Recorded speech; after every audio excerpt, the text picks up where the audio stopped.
Welcome back to the Armenian Museum. I'm Gary Linzanani, the curator. Today I'd like to talk about what do you call it? Bells. These are ankle bracelets, bells, and they're used, well, they can be used by, of course, by adults, women, particularly to enhance themselves. But the most important function for these kinds of bells was for small children. In an earlier episode, I mentioned about the practice of swaddling, where you wrap the child very tight. Well, sooner or later, you have to let them go, and they have to start toddling around.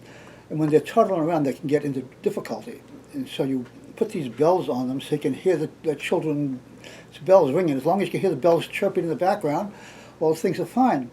If the bells stop, you better go check on them, see what they're up to.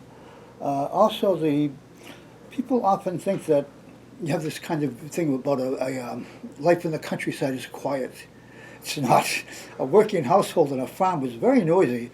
The pots and the pans clattering, the little bells of the children, the animals braying, the men working on things. It was actually quite a pretty noisy place. And so these bells would be a safety device for that. It was most important because of the kind of the cooking practices in Armenia. If you've been to Armenia, you've seen the toners, the big deep pits they use to cook the bread in. In a warmer climate of Armenia, say around Cilicia, you might put the toner outside in a separate building so that the heat doesn't heat up the house too much, because they throw a lot of heat. But in Armenia proper, the highlands, the winters are extremely cold, and so you put the toner in the house because you need every source of heat you can get. And so walls of a village of house would be very thick stone, no windows. The only opening would be the opening for the door and an opening in the roof for the smoke to come out. And the roof would be out of grass, so you put the sheep up there in order to let them graze on the roof away from any kind of predators such as wolves. But the thing is, inside the house, the toner is right here. If you can, the camera can pan me a little bit.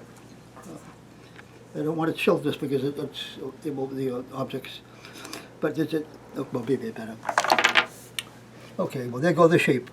Anyway, it's right here in the middle of the house, and it's quite deep. And so a child toddling around could fall in the toner. So there's a lot of infant mortality. They didn't do the kind of infant protection we do, where you run around blocking the electric switches, etc., because it's a working household. People are busy.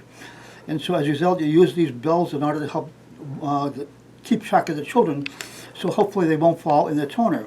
Sometimes you cover the toner with a heavy wood piece, or sometimes a large piece of rock over it when it's not being used. But that was a lot of work. And often they just didn't bother, and so you just had to make do. And because of that, it was always a hazard for small children, and hence the bells for it. One other thing associated with bells for a smaller child would be this. And this is actually to suck on. It's silver. It's a silver cold, so you put this in cold water to chill it a little bit. And when the child is teething, this would help to numb the gums as the teeth emerge.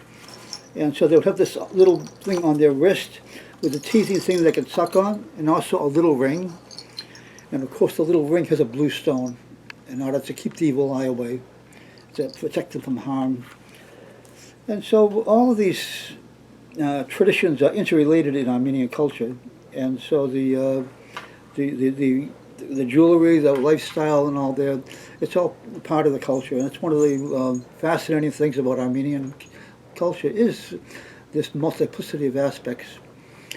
I guess that's it. So the Armenian Museum is here to share our culture and our stories with the public. Thank you for listening, and we hope that you'll join us again. Until then, stay safe.